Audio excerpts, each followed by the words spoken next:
Iran America युद्ध का अभी जल्द कोई अंत होता नजर नहीं आ रहा। दोनों तरफ से एक दूसरे के खिलाफ बारूदी हमले जारी हैं। बीते 24 घंटों में ईरान ने अमेरिकी ठिकानों पर जबरदस्त स्ट्राइक की है। सेजल मिसाइल और ड्रोन से दुश्मन के ठिकानों को टारगेट किया। यूएई के अल धफ्रा में अमेरिकी बेस को निशाना बनाया है। ईरान ने सोमवार को इजरायल के खिलाफ फतह 2, इमाद और गदर जैसी घातक मिसाइलों से हमले किए। इतने विध्वंसक माहौल में ट्रंप ने सहयोगी देशों से हॉर्मुज में शिप भेजने की बात कही।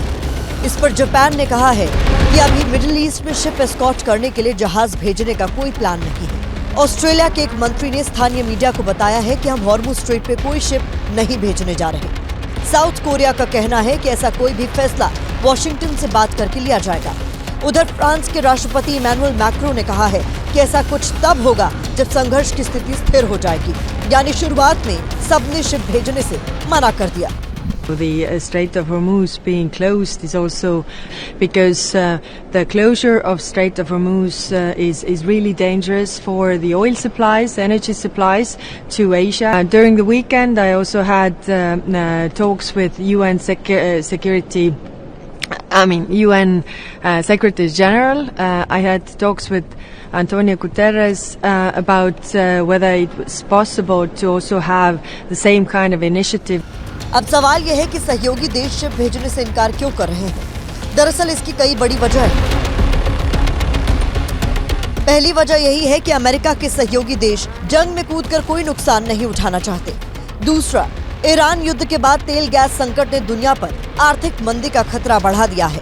ऐसे में ये देश युद्ध में उतरकर और आर्थिक नुकसान झेलने के लिए तैयार नहीं है। तीसरा, कई यूरोपीय देशों में ईरान पर हमलों के खिलाफ प्रदर्शन हो रहे हैं।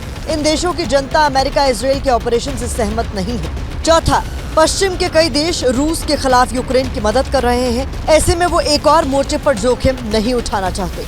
यही वजह है कि अपने हितों को देखते हुए वो ट्रंप की बात से किनारा कर रहे हैं।